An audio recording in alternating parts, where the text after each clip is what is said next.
Afternoon, everyone. Usual, we'll kick off with the live section, go into 10 posts tonight and 12 for Evening Standard. Cameras all look out the back. If we're all ready, we'll kick off with Gary from Sky Sports. Thanks, man. Hello. Hello, Mikel. Hi. How are you? Very good, thank you. Good. So injury updates at Thomas Partey, finally see him in the squad? We've got some late decisions to make. Thomas won't be one of those, but we have a few that obviously we had some issues at the end of last game, and we're still uncertain with a few players. So it won't be a late decision for Thomas. Does that mean that he is in the squad? Thomas is not in the squad, no. Oh, okay. Disappointed?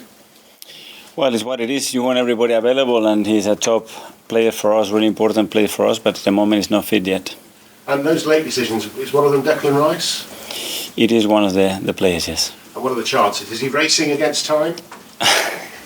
He's done some work, but he's missed some work as well. But hopefully he's going to be okay. And Gabriel, I guess, will be another one. Yeah, that's another one. Yeah. So back to Thomas. Is he likely to be involved, do you think, for the Liverpool game? We will see. We will see how things evolve, and if that's too short or that's okay.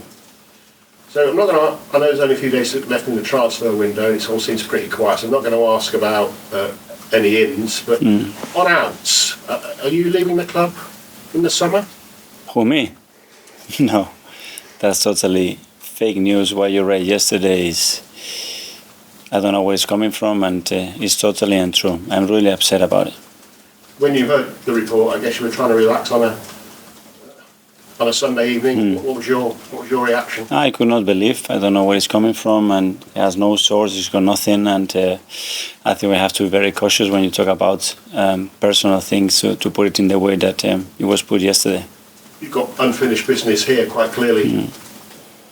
I'm in the right place. I'm with the right people. I feel really good about it, and as I said many times, I'm immersed in a beautiful journey with this football club, with these players, the staff, our people, and there is still a lot to do. I guess people wrongly, somebody over there was adding 2 and 2 together and making 7. The fact that Xavi's leaving in the summer, your association with Barcelona, is that a compliment to you in a way? But that's something that we cannot control. This is part of football. But that's something very different to someone putting in a statement about something that I'm doing. That's very, very different. And the other one is just part of football and this industry. That's it. Obviously, your contract does run out in 18 months' time or so. I know everyone's very relaxed. The board's with you, you're with the board. There's no rush to talk about a new contract. But is that something that might put these rumours to bed?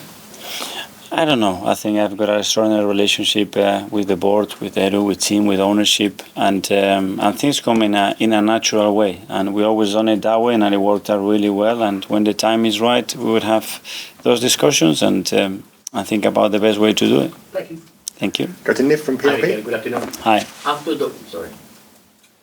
those 3 defeats in a row, did you feel that the type of performance and the result of the reaction you got against balance is a matter of time? Well, yes, because when the team performs the way we did and we lose games, I was hoping that it could not carry out the way it did. But this is football, and it can still happen.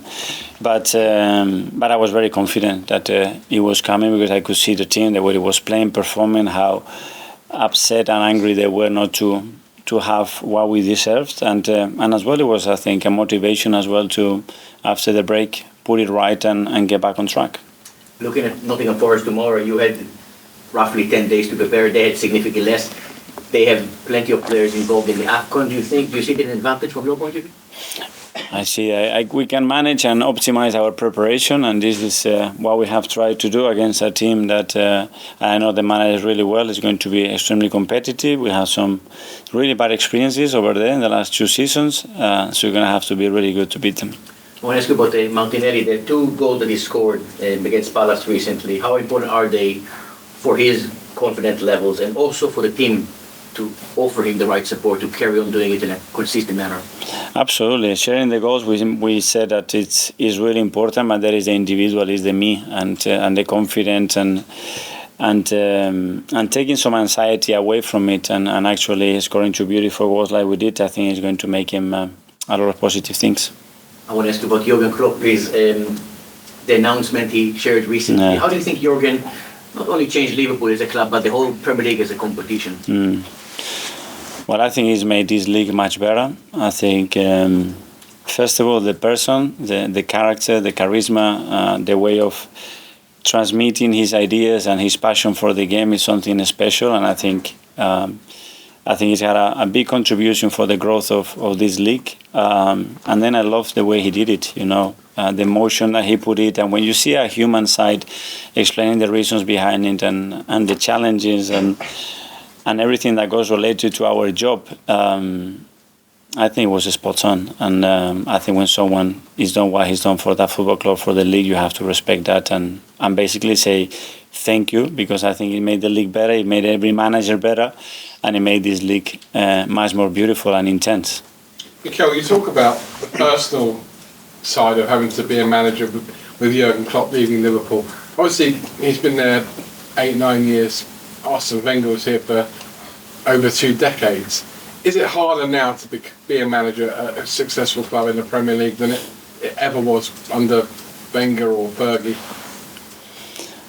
Well, I cannot respond to that question. I used to speak with Arsene, and he took his job like we all do, you know, and we put so many hours and we put our lives to it and over energy. And sometimes you feel that you don't have it anymore, you know. It can happen when you are a player, when you do any job, and as a manager, you have to be very cautious managing that energy and your time and how much you invest on that, because it is extremely demanding.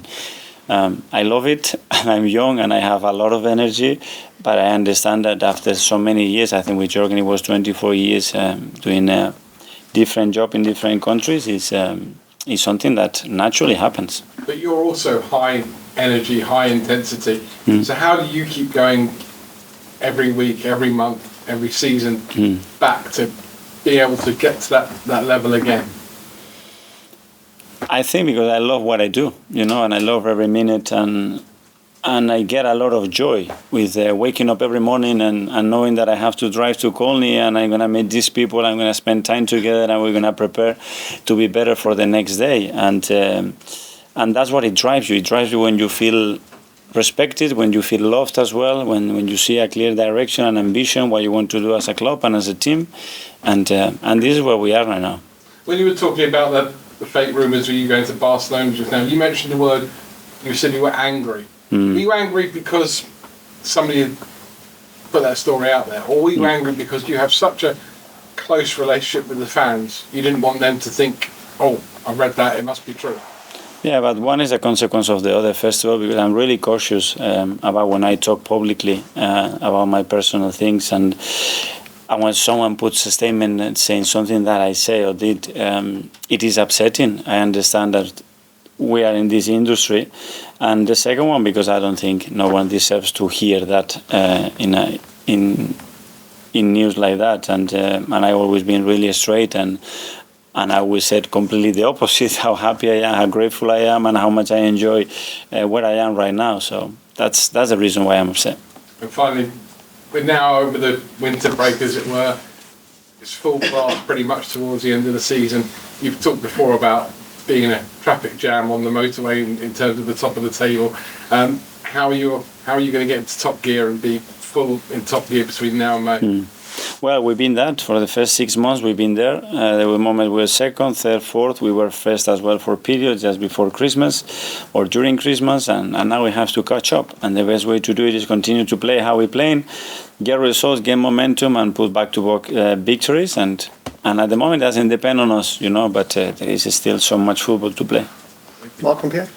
Hi, Mikel. You mentioned a couple of times how you feel you're in the right place at this club, and I know you've said that in the past as well.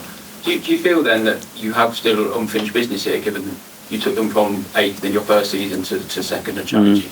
You're still not finished here at all, right? There is a lot to do here as well, and we all share that ambitions, and you can feel it as well, that we want more, that we're not satisfied, and the club wants to take again another push and another level in everything that we are doing, and this is where we are, and we need everybody on board to achieve it, and I'm certainly on board.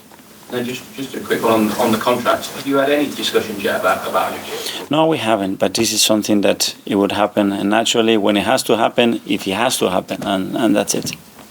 Hi, Mikel. Just on you wanting, I guess everyone wanting it to make another push with the club, I was just wondering, with a lot of it being your work, this is your team, I think we can see that. How proud has that made you over the past 4 years to make that kick on yourself?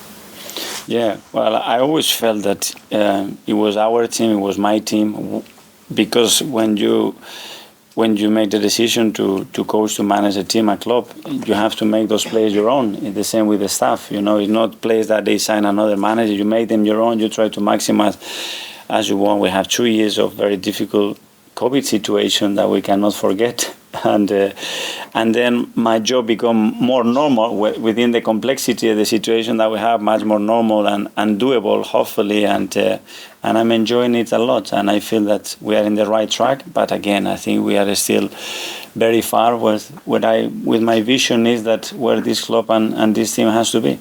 You mentioned those COVID years. Did that almost make the group even stronger because it was so irregular?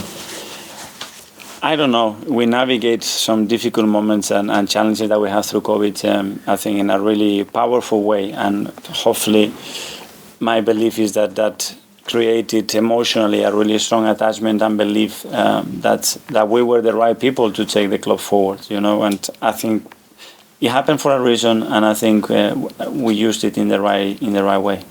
Okay. I'm Cal. Hi. They're in the right place, and obviously with Jurgen leaving, there might be a bit of a less of a rival at the top, and the club Arsenal is so settled now. You're settled. The squad is relatively settled, even though there's obviously improvements that can be made. Above you is settled. Do you feel maybe you're in a good position now to, with Liverpool maybe going through a period of transition, Chelsea transition, Man U transition? Do you think maybe you look at the league and you think, wow, we could possibly go on and dominate this year, or maybe the years to come?